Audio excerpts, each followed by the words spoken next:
I'm Priyanka and I'm back again with my new chapter, The Red-Headed League. Sherlock Holmes, the famous detective, Dr. Watson, a doctor and a Sherlock friend, James Wilson, red-haired shopkeeper, Vincent Spaulding, Wilson's assistant, who is also known as John Clay, Duncan Ross, Spaulding accompanies a man with red hair, Mr. Jones, a detective from Scotland Yard. Watson visits the apartment of his friend Sherlock Holmes. He finds Detective Holmes taking to a client with a bright red hair, Mr. James Wilson. Holmes asks Dr. Watson to hear the unusual story of the client. Wilson says that he runs a pawn shop. One day in the shop, his assistant Vincent Spaulding showed an advertisement in the newspaper that announced an opening in the Red-Headed League. The announcement promised a salary for £4 a week. Spaulding urged Wilson to apply. The timid red-haired pawnbroker did so. Wilson also accepted the league by Mr. Duncan Ross, the head of the league. He learned that the nominal duties consisted only of his coming to the office from 10 a.m. till 2 p.m. each day and copying of Encyclopedia Britannica in the longhand. This he did for 8 weeks, until one day he arrived at office to find out closed, with a notice on the door that red-headed like you had been dissolved. It was so disturbed that thought someone had been playing a practical joke on him that he come to Holmes for a solution. Holmes promised to look at the case and Wilson leaves. Holmes and Dr. Watson moves to Wilson's shop in Six Cove Squares at once. Outside Wilson's shop in Six Cove Squares, Holmes is walking up and down. Now and then he hits the ground outside the shop with his walking stick. Then he knocks on the door of the shop. Spaulding opens the shop door. The legs of his trousers were dirty. Spaulding. Can I help you? Holmes. Yes. How can I get it to the Strand? Spaulding. Third on the right and fourth on the left. Holmes. He is a clever man, Watson. Boston. Is he? Why did you ask about the Strand? Do you know London very well? You wanted to see him. Holmes. Did you notice his trouser? Watson. His trouser? No, but I saw you hit the ground with your stick. Holmes. My dear Watson, it is not a time for discussion. I must go and look at the road behind the Six Corp Square. You had to go to the work. Watson. Yes, to the hospital. Holmes.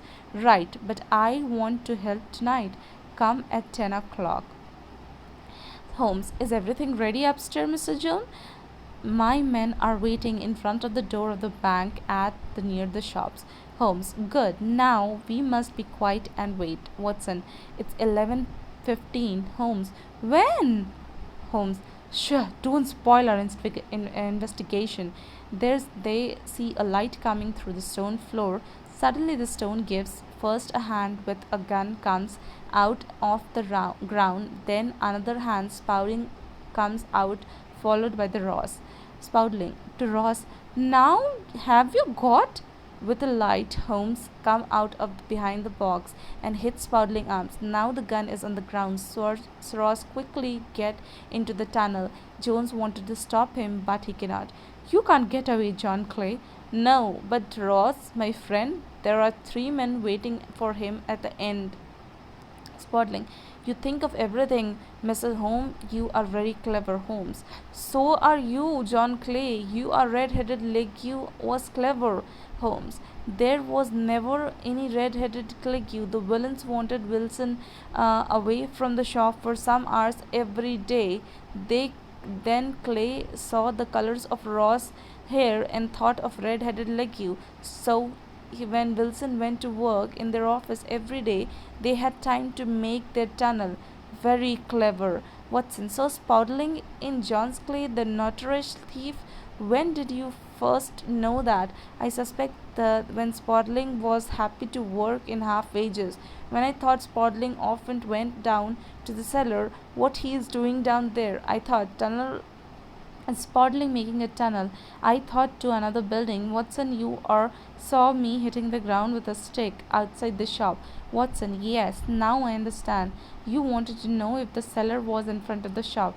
Yes, I did, and it wasn't. The seller was behind the shop, and I saw the man spondling. I recognized him immediately. Did you see his trouser? They were dirty, Watson. Why? Because they were making a tunnel in dirty work.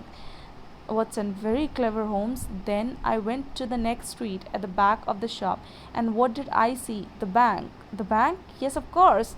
Why is that young man making a tunnel? I thought to get into the bank's strong room, of course. But why tonight? Why did he know? How did he know? Because they closed the office at Redwood League. The tunnel must be ready, I thought, and the Saturday is a good day. The bank does not open on Sunday, and it would have been given the thieves enough time to get away. But they didn't get away, Holmes. You are clever, Holmes. That's very true, Watson. Thank you.